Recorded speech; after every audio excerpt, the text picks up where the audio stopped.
Israel Hamas युद्ध विराम deal लागू होने से पहले ही मुश्किल में, शर्तों और नेतन्याहू ने बढ़ाई चिंता। इजराइल और हमास के बीच युद्ध विराम रविवार 19 जनवरी से लागू हो रहा है, लेकिन इसकी प्रक्रिया शुरू होने से पहले ही सवाल और संकट के घेरे में आ चुकी है, क्योंकि कहीं ना कहीं युद्ध विराम को लेकर ऐसी बयानबाजी सामने आ रही है। हमास के साथ हुई डील को लेकर इजरायली प्रधानमंत्री बेंजामिन नेतन्याहू ने शनिवार को टीवी पर एक स्पीच दिया, जिसमें उन्होंने खुले तौर से कहा कि ये युद्ध विराम अस्थायी है और इजराइल फिर से हमले करने का अधिकार रखता है।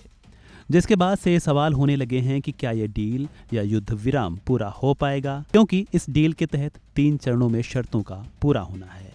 इसके अलावा इजराइल के प्रधानमंत्री बेंजामिन नेतन्याहू ने कहा कि अगर हमास के साथ युद्ध विराम के दूसरे चरण के लिए बातचीत विफल हो जाती है तो इजराइल हमास के खिलाफ फिर से युद्ध शुरू करने के लिए तैयार है। शनिवार के भाषण से पहले नेतन्याहू ने कहा कि इजराइल तब तक समझौते को लागू नहीं करेगा जब तक उसे हमास के द्वारा रिहा किए जाने वाले बंधकों की सूची नहीं सौंपी जाती है। उन्होंने कहा कि इजराइल समझौते का उल्लंघन बर्दाश्त नहीं करेगा।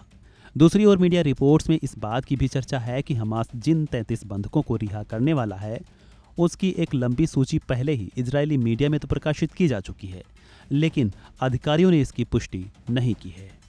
इस समझौते के लंबे प्रावधान में भी बंधकों के परिवारों में चिंता और एक तरह का विभाजन पैदा हो रहा है।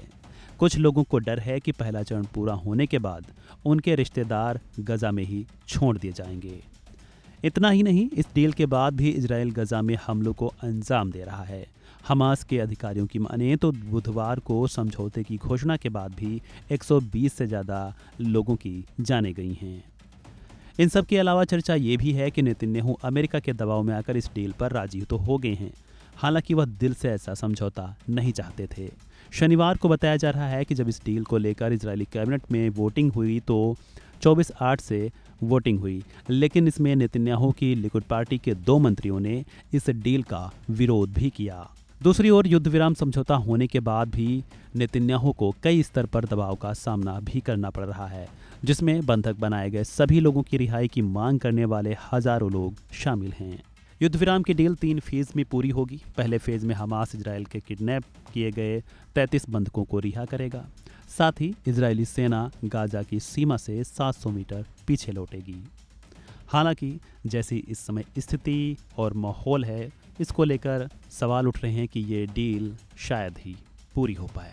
बहरहाल देखना होगा आगे क्या कुछ सामने आता है। फिलहाल इस वीडियो में इतना ही। खबरों से जुड़े अन्य अपडेट्स के लिए बने रहें फन इंडिया हिंदी के साथ।